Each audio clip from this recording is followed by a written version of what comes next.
یہ حدیث پاک کا مفہوم ہے کہ زنا دین ہے.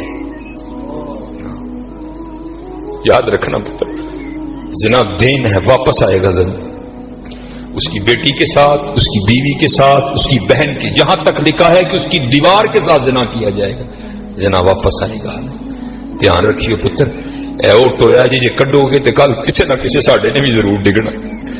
دھیان کر لیں. اور مجھے میرے سیدی نے، کیونکہ میں ڈاکٹر بھی ہوں، حکیم بھی ہوں، لیکن میں پریکٹس نہیں کرتا، ایک دو سلسلے ہیں اللہ میرے اندر سے وہ نکال دے، اس دن اسی حضرت بہ جاؤں گی. پھر جب میں نے یہ دونوں کورس کر لیے تب مجھے سیدی نے بات سنائی. آپ فرمانے لگے کوئی بزرگ تھے، ساتھ حکمت بھی کرتے تھے. مریض آتے تھے ان کے پاس، وہ کو مریض آئی، نوجوان لڑکی تھی. جب انہوں نے نبض پکڑی نا تو شیطان تھوڑا سا غلبہ کر گیا، اور نبض پڑھتے ہوئے پکڑتے ہوئے اندر تھوڑا سا غلط خیال آیا، لیکن ساتھ ہی رحمت ہو گئی. ہوئے دھیان کر ہوئے اللہ ویکھدا پھر نبض چھوڑ دے، نبض چھوڑ دے، بس خیال ہی گزرا. تعالی شیطان کی طرف سے آیا، دوسری اوپر سے مہربانی ہو دھیان کر. علم یا علم بھی ان اللہ یرا، کیا تو نے نہ جانا کہ خدا دیکھ رہا ہے؟ ترقی کر دے. ماں باپ آتے ہیں تو چینل بدل دیتے ہو، اور ایک دفعہ کہتے ہیں حضور حاضر و ناظر ہے، اور خیال نہیں آتا کہ حضور بیٹھے بھی دیکھ رہے ہیں کہ میں نیٹ پہ کیا دیکھ رہا ہوں. کیوں بھول جاتے ہو ہمارا اللہ بھی دیکھ رہا ہے کہ میں نیٹ پہ کیا دیکھ رہا ہوں؟ خیال گزرا، ساتھ ہی خیال علم یا علم بھی ان اللہ یرا ربنا انک تعلم ما نخفی وما نعلن وما یخفی علی اللہ من شیء فی الارض ولا فی السماء.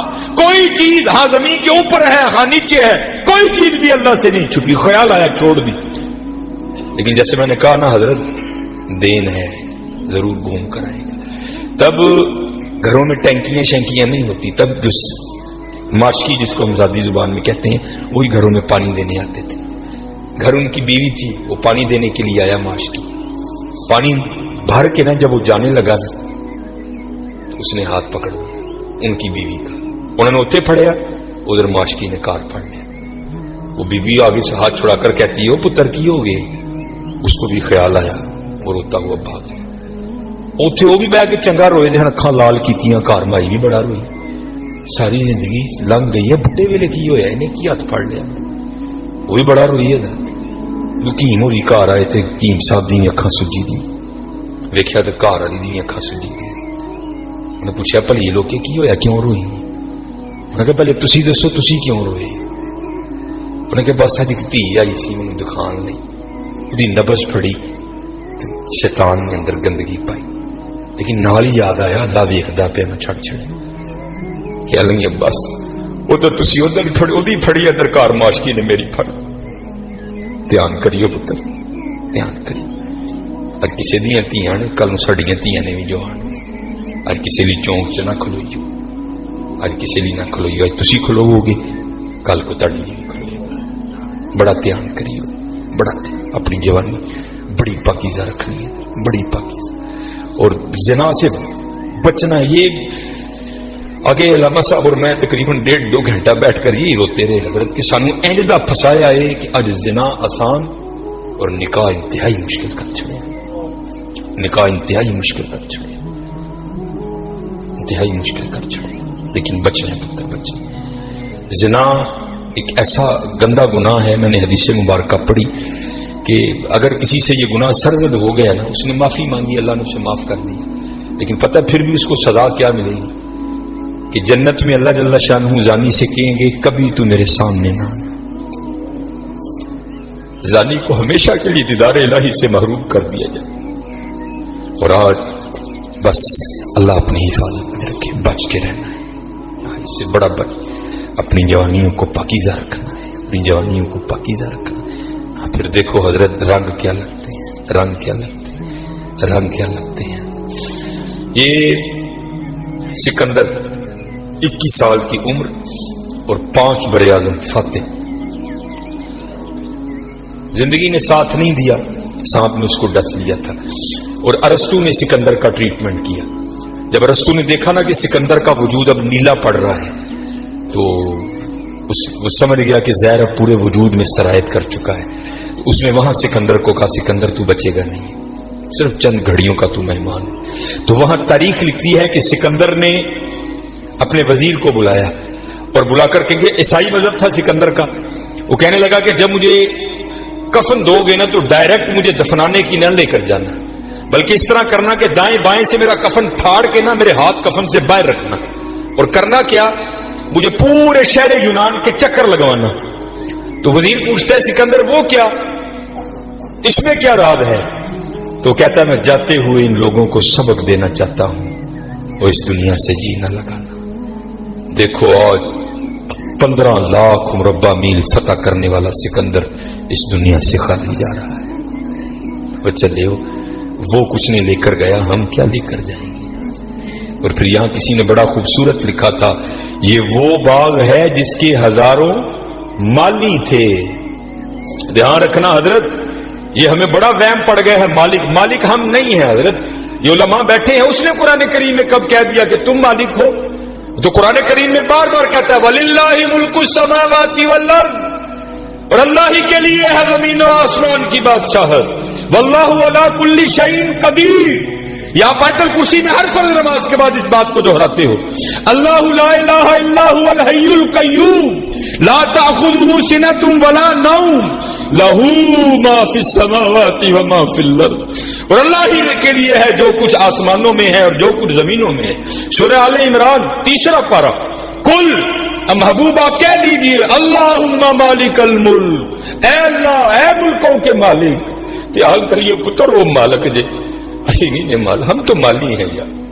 اور میں اکثر اپنی مثال دیا کرتا ہوں، جب میں تھوڑا بڑا ہوا نا تو میں نے کیا دیکھا، میرے گھر کے باہر جو پلیٹ لگی تھی نا اس پر لکھا تھا چودھری علم دین.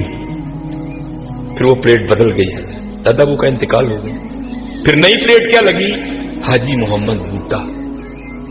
پتہ نہیں حضرت یہ پلیٹ کب تک رہی، جگہ وہاں رہی حضرت، لیکن کیا ہوا حضرت، مالیوں کے نام بدلتے رہے. اسی مالی ہیں حضرت، اسی مالک نہیں ہے، مالک وہی ہے. اور میں یہاں ایک روایت بھی اکثر سناتا ہوں کہ آپ کہو گے مولوی صاحب ایویں ساڈے کو ساڈیاں زمیناں کھون لگے ہو، ان کو قرآن و حدیث سے بھی تو دلیل دینا. حضرت موسیٰ علیہ السلام کا دور مبارک تھا اور زمین کا ایک ٹکڑا تھا.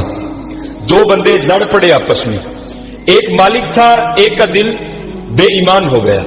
اس سے پہلے کہ دونوں دستے گرباں ہوتے، خون بہتا، کسی کی جان جاتی، وہ 4 وڈے وڈیرے وچ رلے، انہوں نے بیٹھ کے کیا گل سنو، اللہ کے نبی حضرت موسیٰ علیہ السلام موجود ہیں، جو ایک دوسرے کا گریباں پکڑتے ہو، چلو چل کے ان سے فیصلہ کرواتے ہیں. سارے لوگ حضرت موسیٰ علیہ السلام کے پاس حاضر ہوئے. عرض کی حضور زمین کا ٹکڑا ہے، یہ دعویٰ کرتا ہے زید کہ میرا ہے، بکر کہتا ہے میرا ہے، آپ اللہ کے نبی ہیں، آپ فیصلہ فرمائیں کس کا ہے. کچھ ایسے ہوتے ہیں نا جن کو ادب اداب کی اگائی نہیں ہوتی کوئی بھی. وہاں بھی ایک ایسا بیٹھا تھا. حضرت موسیٰ علیہ السلام سے عرض کرتا ہے حضرت اینج کرو، کلا کلا کر کے نا انہوں سائڈ تے لے جاؤ، دونوں کی بات سنو، حقیقت حال آپ پر واضح ہو جائے گی. حضرت موسیٰ علیہ السلام جلال میں آ گئے. آپ نے فرمایا میں اللہ کا نبی ہوں، مجھے اس بات کی ضرورت نہیں کہ میں کلا کلا کر کے ان کی بات سنوں، مجھے اللہ نے یہ طاقت دے رکھی ہے، میں زمین کے ٹکڑے سے پوچھ لوں گا بتا تو دونوں میں سے کس کا ہے. آپ نے سب کو اکٹھا کیا اور لے کر چلے گئے. زمین کے اس ٹکڑے پر کھڑے ہوئے، فرمایا زید دعویٰ کرتا ہے تو میرا ہے، بکر دعویٰ کرتا ہے تو میرا ہے، اللہ کے نبی حضرت موسیٰ تجھ سے پوچھتے ہیں بتا تو کس کا ہے. تو تفسیر میں لکھا ہے کہ وہ زمین کا ٹکڑا بول اٹھا. پہلے حضرت موسیٰ علیہ السلام کو سلام عرض کی اور سلام عرض کر کے عرض کرتا ہے حضرت یہ دونوں جھوٹے ہیں، نہ میں اس کا ہوں نہ میں اس کا ہوں، ان کو کوئی تیاری کریں، یہ دونوں میرے ہیں. ہنسی حضرت کیڑے وہم چھپے دیا تے حقیقت کیا ہے. یہ وہ باغ ہے جس کے ہزاروں مالی تھے، سکندر جب اس دنیا سے گیا دونوں ہاتھ خالی تھے. ہاں حضرت دھیان کریو، خالی آئے ہیں اور خالی ہی یہاں سے جائیں گے. ہاں جائے گا کیا، اچھے اور برے اعمال ساتھ جائیں گے. ان تہاڈی مرضی ہے حضرت، جدا مرضی ٹیر لا لو، لیکن حضرت جی چنگائی ٹیر لائیو، مندہ نہ لائیو. یہ سیالکوٹ جاؤ تو آپ نے حکیم عبدالحی رحمۃ اللہ تعالی کا ڈیرا دیکھ رکھا ہے، یہ سٹی سینٹر کے تھوڑا سا آگے ہے. اتنی موقع کی جگہ ہے حضرت. ہم نے تو خیر نہیں دیکھا، لیکن میں نے وہ انجینئر دیکھے ہیں جنہوں نے حکیم صاحب سے کہا نا، انجینئر تھا، حکیم صاحب کا مرید ہوا تو اپنے پیر سے پیار تھا نا، تو عرض کرتے ہیں کہ حکیم خادم علی رحمۃ اللہ تعالی کہنے لگا کہ حکیم صاحب بڑی موقع دی جگہ ہے، سڑک دے اوتے ਤੁਸੀਂ ਜੇ ਕਿਤੇ ਰੋਡ 'ਚ ਵੀ ਜਾ ਕੇ ਬਹੋਗੇ ਨਾ ਤੇ ਦੁਨੀਆ ਨੇ ਉੱਥੇ ਵੀ ਆ ਜਾਣਾ। ਮੈਨੂੰ ਇਜਾਜ਼ਤ ਦੋ ਹਾਂ, ਮੈਂ ਨਕਸ਼ਾ ਬਣਾਵਾ ਤੇ ਇੱਥੇ ਸੋਹਣਾ ਪਲਾਜ਼ਾ ਬਣਾਈਏ। تو حکیم صاحب فرمان لگے وہ بابا جی رہن دیں. کیا لگا نہیں جناب پلازا بنانے. آپ فرمان لگے یار اسی بڑا لینا ہی لیکن ایک گل سنی سی تا نہیں بنایا. وہ کہتا حضرت مشورہ کریں نا، شاید بات کی حقیقت کچھ اور ہو. کیا بات سنی ہے، کیوں نہیں آپ نے بنایا؟